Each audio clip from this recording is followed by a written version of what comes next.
Prasetyo. Saya Sata Juang Sardaedo. Saya Muhammad Rifki Pratama. Saya Samada Alvin. Saya Ditya Natulanta Negara. Di sini kami akan menyampaikan materi biologi terkait sistem koordinasi saraf. Assalamualaikum warahmatullahi wabarakatuh. Perkenalkan, nama saya Arya Prasetyo dari kelas 11 MIPA 6. Di sini saya akan menjelaskan pengertian-pengertian. Yang pertama itu ada pengertian dari neuron.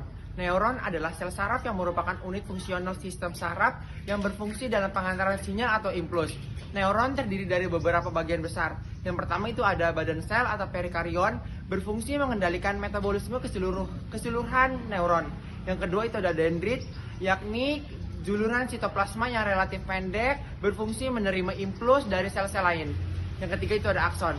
Akson atau neurit, yakni juluran sitoplasma yang relatif panjang, berfungsi merupakan impuls. Berdasarkan fungsinya, neuron dibedakan menjadi 3 bagian, yaitu ada pertama ada neuron sensorik atau aferen, berfungsi menghantarkan impuls dari organ sensor ke sistem saraf pusat. Yang kedua itu ada neuron motorik atau eferen, berfungsi menghantarkan impuls dari sistem saraf pusat ke otot atau kelenjar. Yang ketiga itu ada neuron konektor atau interneuron, berfungsi menghubungkan antar neuron. Neuroglia atau disebut juga sel glia adalah sel penunjang pada susunan saraf pusat yang berfungsi sebagai jaringan ikat. Terdapat beberapa sel glia yaitu seperti sel atrosit, oligodendrosit, mikroglia, dan sel apendima.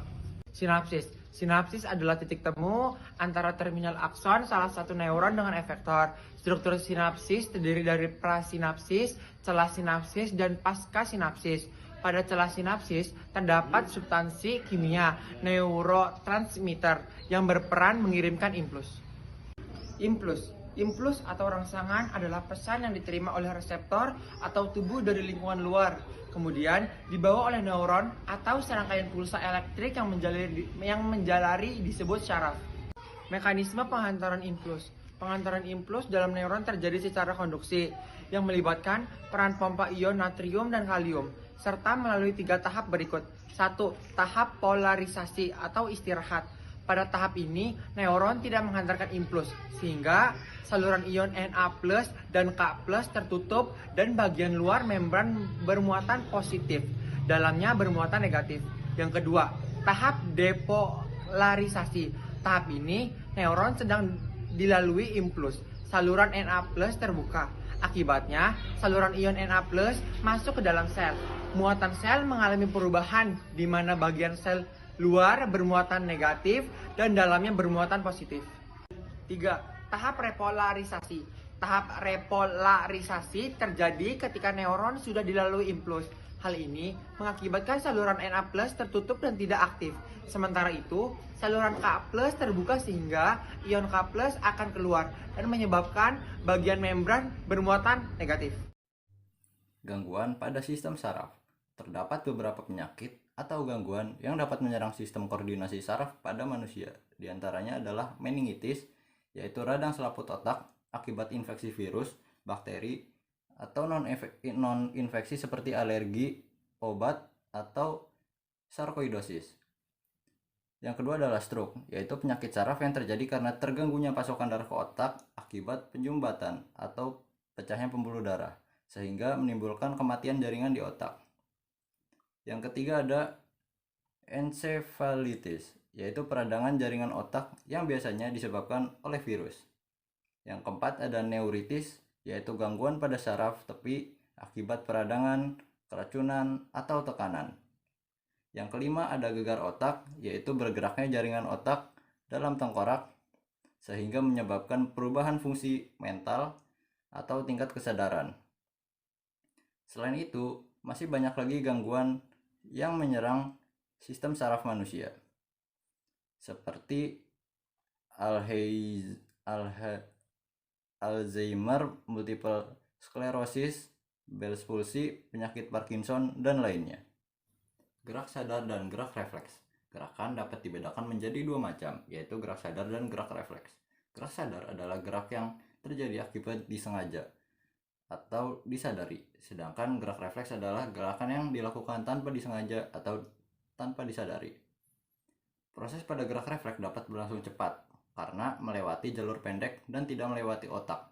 namun melewati sumsum tulang belakang. Sedangkan penjalanan pada gerak sadar tidak dapat secepat gerak refleks, karena gerak sadar melalui jalur yang panjang, yaitu rangsangan, reseptor, saraf sensoris, otak, saraf motorik, efektor, dan reseptor. Teknologi sistem saraf. Seiring dengan perkembangan zaman, telah ditemukan berbagai teknologi yang dapat digunakan untuk membantu masalah yang terjadi pada sistem saraf. Di antaranya adalah bedah saraf, yakni prosedur pembedahan untuk memperbaiki kondisi bermasalah pada sistem saraf. Yang kedua adalah sistem brain computer interface, yakni sistem yang memungkinkan manusia untuk memanfaatkan sinyal yang dibangkitkan oleh otak untuk mengirim perintah ke komputer atau mesin untuk membantu mencatat fisik terkait sistem saraf motorik. Sistem saraf pusat meliputi otak dan sumsum tulang belakang atau medula spinalis yang berfungsi untuk mengendalikan seluruh proses pengaturan dan pengolahan impuls. Otak dan sumsum tulang belakang dilapisi oleh lapisan pelindung yang disebut meninges, yang tersusun atas 3 lapisan, yaitu pia mater, arachnoid, dan dura mater. Keduanya juga disusun atas 2 substansi, yaitu substansi putih atau substantia alba dan substansi abu-abu atau substantia grisea. Otak adalah organ tubuh yang terdapat di dalam rongga tengkorak dan merupakan salah satu komponen dari sistem saraf pusat. Otak berfungsi dalam memungkinkan tubuh untuk mengalami emosi, berpikir dan mengingat, mengetahui dan mengatur kondisi tubuh, serta secara sadar mengontrol gerakan tubuh.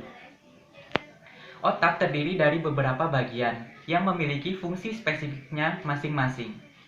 Bagian-bagian tersebut yaitu cerebrum atau otak besar, cerebellum atau otak kecil, mesencephalon atau otak tengah, diencephalon, rinencephalon atau sistem limbik, pons faroli atau jembatan farol, medula oblongata, dan juga formasi retikuler. Sumsum tulang belakang atau medula spinalis adalah komponen lainnya dari sistem saraf pusat. Medula spinalis berbentuk silinder langsing yang memanjang dari batang otak atau medula oblongata hingga ruas kedua tulang pinggang. Panjang medula spinalis sekitar 45 cm dengan diameter 2 cm.